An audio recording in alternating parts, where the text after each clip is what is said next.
भाइयों और बहनों, चीन ने हिंदुस्तान के शस्त्रहीन सैनिकों की हत्या करके एक बहुत बड़ा अपराध किया है। मैं पूछना चाहता हूं, इन वीरों को बिना हथियार खतरे की ओर किसने भेजा और क्यों भेजा? कौन जिम्मेदार है? धन्यवाद। गलवान घाटी के युद्ध में आपको पता होगा कि वो झड़प कैसे हुई। वो झड़प हुई हाथों से, मुक्कों से, लातों से और कुछ ऐसे वेपनों से जैसे लाइक डंडा हो गया। हाँ, और डंडे में चीनी सैनिक डंडे में कोई तार बांध के ले आए थे, हथकड़ी टाइप। हाँ, उससे झड़प हुई। कोई भी फायर आर्म एक्टिविटी नहीं हुई वहां पे। क्यों? क्योंकि मैं आपको बता दूं, इन 1993 एंड इन 1996 भारत और चीन में जो बॉर्डर एग्रीमेंट साइन हुआ था उसमें साफ साफ, पहले मैं 1993 के एग्रीमेंट की आपसे चर्चा करा देता हूँ। 1993 के एग्रीमेंट में ये साइन हुआ था कि दोनों तरफ के सैनिक एक दूसरे की सीमाओं का कभी भी उल्लंघन नहीं करेंगे, और अगर उल्लंघन किया, जैसे कि भारतीय सैनिक चीन के लैंड पे चला गया, तो फिर चीनी सैनिकों को सिर्फ इतना बोलना है, यहाँ क्यों आ रहे हो, तो और फिर बस इतने ही लाइन से वो जो भारतीय सैनिक है उसको वापस मुड़ जाना है।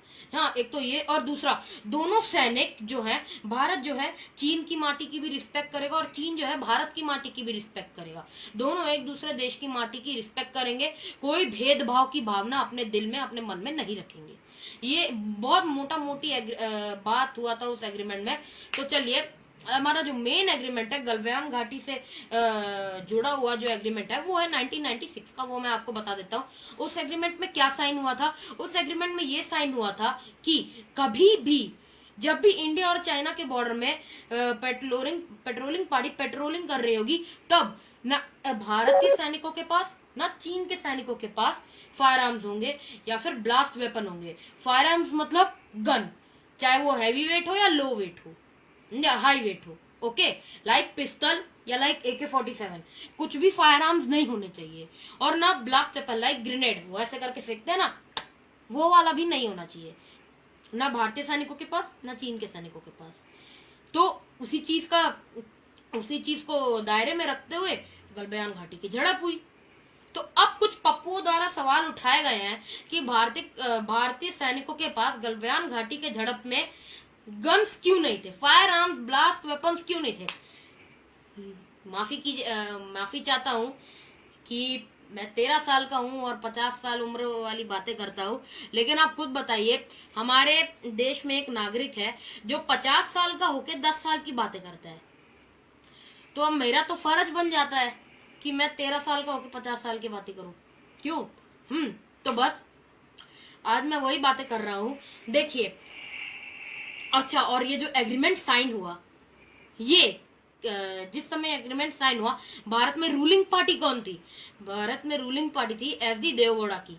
वही SD देवगौड़ा जो अपने सपने में भी सो जाते थे, आप सबको मालूम होगा। हाँ, और वो जो एग्रीमेंट था उसको सपोर्ट कौन सी पार्टी कर रही थी? उसको सपोर्ट कर रही थी कांग्रेस पार्टी। और आप सबको मालूम होगा, अभी कुछ दिनों पहले राहुल गांधी ने कांग्रेस के अध्यक्ष पद से इस्तीफा दिया है।